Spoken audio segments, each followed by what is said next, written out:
10 فائدے دنیا میں اور 10 فائدے آخرت میں حضور سرور کائنات نے بیان کیے کہ محبت کے 10 فائدے اسی دنیا میں تم دیکھو گے، اس کے اثرات، اس کے ثمرات، اور 10 اس آنکھ بند ہونے کے بعد آخرت میں تم کو اس محبت کے ثمرات نظر آئیں گے، جس میں حضور سرور کائنات نے فرمایا کہ یہاں سے حدیث شروع ہوتی ہے، من رزقہ اللہ حب الائمۃ من اہل بیتی، اگر کسی کو اللہ میرے اہل بیت جو ائمہ ہیں، ائمہ میں سے میرے اہل بیت جو ہیں، ان کو جب محبت، ان کی محبت کسی کو عطا کرتا ہے تو فقط اصاب خیر الدنیا والآخرہ، تو ایسا آدمی دنیا اور آخرت دونوں کا خیر پا جاتا ہے۔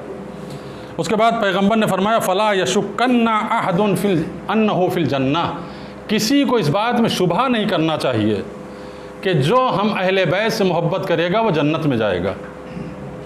لا یشکن، بڑی تاکید کے ساتھ، خبردار شک نہ کرنا کہ اگر تمہارے دل میں اہل بیت کی محبت ہے تو انہ فی الجنہ، وہ جنت میں جائے گا۔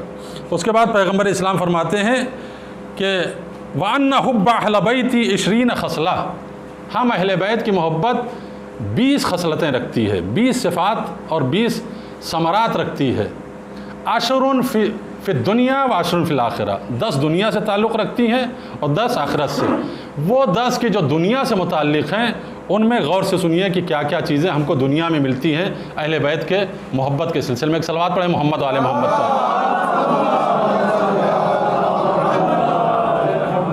اما فی الدنیا فالزہد والحرص علی العمل، دنیا میں محبت اہل بیت کا پہلا اثر یہ ہے کہ جو محبت کرے گا اہل بیت سے وہ زاہد ہو جائے گا۔ زاہد کا جب لفظ استعمال ہوتا ہے تو لوگ کہتے ہیں زاہد سے مراد یعنی فقیر، غریب، دنیا جس کے پاس نہ ہو، پھٹے ہوئے لباس پہنے ہوئے ہو، چپل اس کی صحیح نہ ہو، جوتے صحیح نہ ہو، یہ مراد لیتی ہے۔ جبکہ معصومین نے زہد کا مطلب سمجھایا ہے کہ زہد کا مراد ہرگز یہ نہیں ہے کہ غربت میں زندگی بسر کی جائے۔ میں نے مذمت میں پرسوں کی مجلس میں عرض کیا کہ غربت کی مذمت میں امیر المومنین نے کیا فرمایا کہ فقیری، فقر و فاقہ سے بہتر ہے قبر میں سو جانا۔ اتنی مذموم چیز ہے، اتنی منحوس چیز ہے فقیری امیر المومنین کی نظر میں۔ فرماتے ہیں کہ فقر و فاقے کی زندگی سے بہتر ہے مر جانا، قبر میں سو جانا۔ القبر خیر من الفقر، قبر میں سونا فقیری سے بہتر ہے۔ دوسری حدیث میں فرمایا کہ کاش مجھے فقیری نظر آتی، غربت نظر آتی، فقر و فاقہ نظر آتا تو میں اس کو قتل کر دیتا۔ تو اسلام نے بھرپور مقابلہ کیا ہے غربت کے اگینسٹ۔ یہ غلط تصور ہے کہ کسی شیعہ کے ذہن میں پیدا ہو جائے کہ سچا مومن وہ جو سب سے زیادہ غریب ہے، وہ تھکا ہوا مومن ہے۔ اہل بیت عصمت و طہارت تعلیم نہیں دے رہے ہیں کہ آپ مفلسی کی زندگی گزاریں، آپ فقیری کی زندگی گزاریں، فقر و فاقے میں زندگی بسر کریں۔ امیر المومنین شد و مد کے ساتھ فرماتے ہیں اتنی مذموم اور بدترین شے ہے فقیری کہ انسان کو کافر بنا دیتی ہے۔ تو زہد کا مطلب ہرگز یہ نہیں ہے کہ فقیر ہو جانا، فقر کو گلے لگا لینا۔ زہد کا مطلب کیا ہے؟ معصوم نے فرمایا زہد کا مطلب یہ ہے کہ دنیا کا اسیر نہ ہونا، دنیا کا قیدی نہ ہونا، یعنی دنیا کے تمام اسباب اس کے پاس موجود ہوں لیکن دنیا کا غلام نہ بن جائے، دنیا کے لیے آخرت کو نہ چھوڑ دے، دنیا کے لیے اہل بیت کو نہ چھوڑ دے، جیسے عمر سعد نے چھوڑا، جیسے آج کے 2 منسٹر شیعوں کے چھوڑ رہے ہیں اہل بیت عصمت و طہارت کو۔ ایک صلوات پڑھیں محمد وعلی محمد پر۔ زہد کا مطلب یہ ہے کہ آپ کے پاس بھرپور دنیا کے وسائل موجود ہوں۔ امیر المومنین سے چھٹے امام سے کسی نے پوچھا مولا خوش نصیب مومن کون ہے؟ فرمایا وسیع گھر ہو جس کے پاس، بہترین سواری کا سامان ہو، زوجہ ہو اطاعت گزار، بیٹا ہو اطاعت گزار، وہ خوشحال مومن ہے، وہ مبارک مومن ہے۔ تو فقر سے، غربت سے اہل بیت نے فائٹنگ کی ہے۔ اہل بیت نے کبھی یہ درس نہیں دیا ہے کہ غربت میں زندگی گزارو گے ہم تمہیں پسند کریں گے۔ 2 قسم کی غربت ہے۔ ایک غربت وہ ہے کہ جو انسان کو امتحان کے طور پہ اللہ کی طرف سے نازل ہوتی ہے، کہ جہاں پر اس کے گناہوں کا کفارہ ادا ہو رہا ہوتا ہے، وہ پاک ہو کے دنیا سے اٹھایا جائے گا۔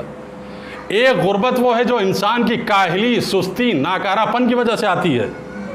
تو اگر سستی اور ناکارہ پن کی وجہ سے آئے تو پیغمبر اور معصومین ایسے انسان کو پسند نہیں کرتے کہ جو غریبی کو اپنے سستی کی وجہ سے دعوت دے رہا ہو، اپنی کاہلی کی وجہ سے دعوت دے رہا ہو۔ اگر وہ محنت کر رہا ہے اس کے باوجود بھی غریب ہے تو یہ لائق تحسین ہے، لائق تعریف ہے کہ ایفرٹ کر رہا ہے، کوشش کر رہا ہے، لیکن پھر بھی حالات سازگار نہیں ہو رہے ہیں۔ لیکن ایک انسان ہے کہ جو جوان ہونے کے باوجود ہاتھ پہ ہاتھ رکھے بیٹھا ہے، محنت نہیں کرتا، کوشش نہیں کرتا ہے، اور سب کچھ اللہ کے اوپر چھوڑ دیا۔ معصومین نے فرمایا، ایک بہت خطرناک حدیث سنا رہا ہوں، چھٹے امام نے فرمایا ملعون من القا کلہ علی الناس، ملعون ہے وہ شخص جو اپنا بوجھ کسی دوسرے کے اوپر لا دے۔ کیا مطلب ہے؟ یعنی کر سکتا ہے، بوجھ اپنا اٹھا سکتا ہے، لیکن مفلس بنا ہوا ہے، لاچار بنا ہوا ہے، مجبور بنا ہوا ہے۔ معصوم نے فرمایا یہ لائق مذمت ہے، لائق تعریف نہیں ہے۔ تو زہد کا مطلب کیا ہے کہ وسائل زندگی ہوں آپ کے پاس، لیکن آپ غلام وسائل زندگی نہ ہوں، آپ اسیر وسائل زندگی نہ ہوں۔ آپ کو کے سامنے جب محبت اہل بیت اور پوسٹ اور مقام اور ریاست رکھی جائے، اور ایک دفعہ آپ کو چوائس دی جائے کہ یا ریاست لو یا حب اہل بیت لو، تو آپ حب اہل بیت کو گلے لگائیے، ریاست کو ٹھوکر ماریے۔ یہ ہے زہد۔ دولت رکھی جائے، حب اہل بیت رکھی جائے، آپ کو پاس چوائس رکھی جائے کہ دولت لے لو یا حب اہل بیت، تو آپ اہل بیت کو لے لیجئے، دولت کو ٹھوکر مار دیجئے۔ یہ ہے زہد، نہ یہ کہ یوگی کی آواز بولنے لگیں، مودی کی آواز میں ہم صدا ہو جائیں اور کہیں کہ وہ امیر المومنین کی توہین کر رہا ہے تو ہم خاموش رہیں گے۔ یہ وقت کا عمر سعد ہے جو خاموش ہے۔ امیر المومنین کی توہین ہو اور خاموش و شیعہ ہو کر تو اس کی ریاست پہ لعنت، اس کی حکومت پہ لعنت، اس کے اقتدار پہ لعنت۔ یہ کیسا شیعہ ہے؟ امیر المومنین نے زہد کا مفہوم یہ سمجھایا ہے کہ تمہارے پاس دنیا ہو لیکن اسیر دنیا نہ ہو جاؤ، غلام دنیا نہ ہو جاؤ۔ اما الزہد، حب اہل بیت تمہیں زہد عطا کرتی ہے دنیا میں۔ یہ پہلا ریوارڈ محبت اہل بیت کا۔ فی الدنیا، اما فی الدنیا فالزہد، یہ پہلا ایوارڈ، والحرص علی العمل، دوسرا کیا کہ تم کو عمل کے اوپر یہ محبت اہل بیت ابھارتی ہے، تم کو حریص بناتی ہے۔ جس طریقے سے کوئی انسان مال کا لالچی ہوتا ہے تو اس کو حریص کہا جاتا ہے، اسی طریقے سے اہل بیت کہہ رہے ہیں کہ اگر تمہارے دل میں میری محبت ہو تو تم کو عمل کا حریص ہونا چاہیے، کہ زیادہ سے زیادہ نماز پڑھنے کی لالچ ہونی چاہیے، زیادہ سے زیادہ عبادت کرنے کی لالچ ہونی چاہیے، زیادہ سے زیادہ بندگی پروردگار کرنے کی لالچ ہونی چاہیے، لمبا سجدہ کرنے کی طرف ہونی چاہیے۔ حضور کے پاس ایک شخص آیا، کہنے لگا یا رسول اللہ مجھ کو آپ بتا دیجئے جنت کا راستہ کیا ہے، کہ تاکہ میں روز قیامت آپ کے ساتھ جنت میں رہ سکوں۔ پیغمبر نے فرمایا کہ اگر تو روز قیامت میرے ساتھ جنت میں رہنا چاہتا ہے، اطل سجودک، تو اپنے سجدے کو طولانی کر، اپنے سجدے کو لمبا کر، تو سجدہ لمبا کرے گا، روز قیامت ہمارے ساتھ محشور ہوگا۔ ایک صلوات پڑھیں محمد و آل محمد۔ محبت اہل بیت کا پہلا ثمرہ کیا ہے؟ زہد۔ دوسرا اسی پہلے ہی میں آتا ہے حرص علی العمل، یعنی عمل کا حریص ہو جانا، عبادت پروردگار کی طرف مائل ہونا، راغب ہونا۔ دوسرا کیا ہے؟ والورع فی الدین، دین میں ورع، دین میں زہد، یعنی جو دین کے قوانین ہیں اس کو فالو کرنا، اس پہ عمل کرنا، اگر محب اہل بیت کوئی ہے۔ اگر محب اہل بیت ہے اور نماز پڑھنے سے اس کو تکلیف ہو رہی ہے، پاک رہنے سے اس کو تکلیف ہو رہی ہے، اہل بیت کے بتائے ہوئے اصول پہ چلنے سے تکلیف ہو رہی ہے، تو محبت اس کی ناقص ہے۔ الورع فی الدین، محبت کا خاصہ یہ ہے کہ انسان کو دین میں ورع عطا کرتی ہے، یعنی تقوی عطا کرتی ہے۔ تیسری چیز کیا ہے؟ والرغبہ فی العبادہ، عبادت کی طرف راغب کرتی ہے محبت اہل بیت۔ چوتھی چیز والتوبہ قبل الموت، اگر محبت اہل بیت ہے تو دنیا میں چوتھا انعام اللہ یہ عطا کرتا ہے کہ انسان کو مرنے سے پہلے توبہ کی توفیق عطا کرتا ہے۔ بغیر توبہ کے محب اہل بیت اس دنیا سے نہیں جا سکتا۔ یہ معمولی ریوارڈ ہے، یہ معمولی انعام ہے کہ ایک انسان محب اہل بیت ہو بغیر توبہ کے نہ جائے، کتنا بڑا اہل بیت کا احسان ہے کہ اگر حب اہل بیت تمہارے دل میں ہے تو بغیر توبہ کے اس دنیا سے نہیں جا سکتے ہو۔ پانچواں انعام، پانچواں اثر محبت کا کیا دکھائی دینا چاہیے؟ والنشاط فی قیام اللیل، اگر محب اہل بیت ہو تو دنیا میں تمہیں نماز شب کا عادی ہونا چاہیے۔ نماز شب 11 رکعت نماز ہے، 8 رکعت نماز شب ہے، 2 رکعت نماز شب، 1 رکعت نماز وتر۔ بے پناہ اس کے فوائد ہیں۔ صحت، معصومین نے فرمایا صحت چاہتے ہو نماز شب پڑھو، روزی چاہتے ہو نماز شب پڑھو، عمر میں برکت چاہتے ہو نماز شب پڑھو، اولاد کی کثرت چاہتے ہو نماز شب پڑھو، جو بھی دنیا و آخرت کی، قبر میں چراغ چاہتے ہو تو نماز شب پڑھو، والنشاط فی صلاۃ اللیل والنشاط فی قیام اللیل۔ اگر محبت ہے تمہارے دل میں تو پانچواں اثر تم میں یہ دکھنا چاہیے کہ دنیا میں تم کو نماز شب کا عادی ہونا چاہیے۔ چھٹی چیز کیا ہے؟ بہت اہم ہے، اس پہ غور کیجئے گا، یہاں پہ میں آپ کو روکوں گا۔ وَالْيَأْسُ مِمَّا فِي أَيْدِ النَّاسِ، اگر تم محب اہل بیت ہو، دنیا کا کوئی بڑے سے بڑا ترم خاں تمہاری نظروں کے سامنے آ جائے، ہیچ ہونا چاہیے تمہاری نظر میں، نہ کسی کے مال کے اوپر تمہاری نظر پڑے، نہ کسی کی گاڑی کے اوپر تمہاری نظر پڑے، نہ کسی کے سرمایے کے اوپر تمہاری نظر پڑے، تم ملنگ ہو کر زندگی گزارو، غنی ہو کر زندگی گزارو، یعنی نہ ہوتے ہوئے بھی تم یوں اپنے آپ کو محسوس کرو کہ سب کچھ ہمارے پاس ہے۔ وَالْيَأْسُ مِمَّا فِي أَيْدِ النَّاسِ، لوگوں کے پاس کیا ہے اس کا تذکرہ نہ کرو تم کہ فلاں کے پاس اتنا ہے، فلاں کے پاس اتنا ہے۔ اگر یہ تذکرہ کر رہے ہو تو گویا محبت اہل بیت کی چاشنی تم نے چکھی ہی نہیں ہے، محبت اہل بیت تمہارے دل کے اندر اتری ہی نہیں ہے۔ محبت کا تقاضا یہ ہے کہ دنیا میں کسی کے پاس جو کچھ بھی ہو، یاس یعنی اپنی آنکھوں کو اس سے بند کر لینا، ہمارے پاس سب کچھ اللہ نے دیا ہے۔ اگر اس کے پاس کبھی کبھی موازنہ کرنا چاہیے، لوگ کہتے ہیں فلاں کے پاس یہ ہے، فلاں کے پاس وہ ہے۔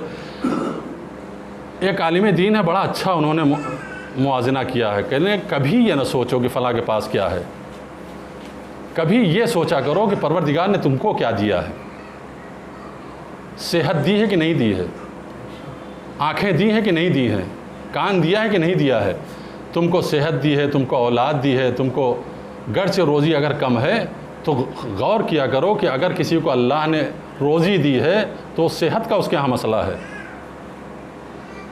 ہر ایک کو ہر نعمت اللہ نہیں دیتا، کسی کے پاس دولت ہے تو بیماری بھی ہے، دولت ہے تو ذہنی ٹینشن بھی ہے، کسی کے پاس دولت نہیں ہے تو صحت و سلامتی ہے، بچے خوشحال ہیں۔ تو معصوم نے فرمایا کہ تم کسی کی دولت کو دیکھ کر یاس کرو، یعنی مایوس ہو جاؤ کہ یہ ہمارے کام کا نہیں ہے۔ یہ چھٹی محبت کا اثر ہے۔ کچھ آپ رسپانس بھی دیجئے کہ پتہ چلے کہ ہاں غور سے سن رہے ہیں۔ ایک صلوات پڑھیں محمد و آل محمد۔ جب آپ سونے لگیں گے تو مجھے اشارہ کر دیجئے گا، میں ختم کر دوں گا، اس لیے کہ 20 ہیں پوائنٹ کہ جو میں عرض کر رہا ہوں، کہ جس میں سے دنیا کے 6 اثرات محبت کے بیان کر چکا کہ اگر محبت اہل بیت ہے تو 6 اثر تم کو، 10 اثر دنیا میں دکھیں گے اور 10 اثر آخرت میں، 6 بیان کر چکا۔ 7واں کیا ہے؟ 7واں اور 8واں وَالْحِفْظُ لِأَمْرِ اللَّهِ وَنَهْيِهِ، اگر محبت اہل بیت ہے تو تمہارے اوپر فرض ہے کہ اللہ کے امر کی بھی حفاظت کرو، اللہ کے نہی کی بھی حفاظت کرو، یعنی اللہ نے جس کا حکم دیا ہے اس کی پابندی کرو، اللہ نے جس سے منع کیا ہے اس سے دور رہو، اللہ نے جن باتوں کا تم کو حکم دیا ہے وہ تم سے چھوٹنے نہ پائیں، ان کی حفاظت کرو، اور جن سے منع کیا ہے ان سے دامن بچا کے چلو۔ یہ 7 اور 8 ہو گئے۔ 9واں اور 10واں وَبُغْضُ الدُّنْيَا وَالسَّخَا، اگر محبت اہل بیت ہے تو دنیا کا بغض ہونا چاہیے۔ دنیا کا بغض کا مطلب یہ نہیں ہے کہ آپ درختوں سے نفرت کرنے لگیں، بہتے ہوئے دریا سے نفرت کرنے لگیں، نہیں، دنیا میں جو ظلم رائج ہے، اہل دنیا جو ظلم کر رہے ہیں مظلوموں پہ، ان سے بغض ہونا چاہیے۔ یہ اللہ کی مخلوق ہے، یہ اللہ کی تخلیق ہے، اس سے بغض نہیں مراد ہے کہ دریا سے نفرت ہو، زمین سے نفرت، آسمان سے نفرت، کھیتی سے نفرت، یہ خلائق خدا ہیں، ان سے محبت کا حکم دیا ہے اللہ نے۔ دنیا میں جو بدترین کرپٹ لوگ ہیں ان سے نفرت تمہیں ہونا چاہیے اگر تم محب اہل بیت ہو، اور یہی ہے عزاداری کا پیغام۔ حسین ابن علی کی عزاداری کا پیغام یہ ہے کہ ظالم سے تمہیں نفرت ہونا چاہیے، مظلوم سے محبت ہونا چاہیے، یہی پیغام ہے۔ اور یہی پیغام اگر آپ لے کے چلیں عزاداری کے ساتھ، تبھی آپ کی عزاداری کی دنیا مخالفت کرے گی، ورنہ سادے سادے آپ بیٹھ کے فرش اعضاء پہ رو کے اٹھ جائیں، کوئی آپ کی مخالفت نہیں کرے گا، نہ امریکہ مخالفت کرے گا، نہ سعودیہ، یہاں تک کہ سعودیہ نہیں کرے گا، اگر آپ فرش اعضاء پہ بیٹھ کے ظالم کے ظلم کے خلاف نہ بولیں، صرف امام حسین کا مرثیہ پڑھیں، مصائب پڑھیں اور گریہ کریں، اٹھ جائیں، کسی کو کوئی پرابلم نہیں ہے اس عزاداری سے۔ عزاداری سے پرابلم میسج جب آپ پہنچاتے ہیں ظالم کے خلاف ممبر سے، وہیں سے بے چینی پیدا ہوتی ہے، وہیں سے ان کو رکاوٹ کھڑی کرنے کی تدبیر سمجھ میں آتی ہے کہ اس عزاداری کو روکو، اس لیے کہ یہ ظالم کے خلاف ایک بہت بڑا محاذ ہے۔ ظالم کے خلاف اگر ممبروں سے آواز نہ اٹھے تو کسی کو کوئی پرابلم نہیں ہے۔ معصوم نے فرمایا کہ تمہارے دل میں محبت ہو تو بغض ہونا چاہیے ظالم کے اگینسٹ، حاکم بدکار کے اگینسٹ۔ یہ 10 فائدے ہیں۔